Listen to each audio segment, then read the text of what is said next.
Hey everybody, I want to talk about carbs real fast. Someone asked a great question in my membership and I thought you would all benefit from this. So the question was, if I am consuming 5 grams of carb per kilogram of my body weight per day, is that inclusive of my training fuel? Meaning, is it including the carbohydrates I'm eating immediately before, during, and after a training session or a race?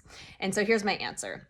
5 grams per kilogram is kind of the minimum amount that you should be taking in as a very active person or as an endurance athlete. The range is like 5 to 12 grams per kilogram that we use typically. And a lot of endurance athletes fall in the 5 to 7 or 6 to 8 grams per kilogram range. So in theory, yes, when we use these guidelines, it is inclusive of your training nutrition or racing nutrition. However, if you're just using this one single number, I would encourage you to either use a range. So for instance, maybe we're going for 5 to 7 or 6 to 8 grams per kilogram, with your lighter training days or rest days being a little bit lower in that range, and then your harder or larger longer training days or in a larger volume time period, you're going in that higher end of the range.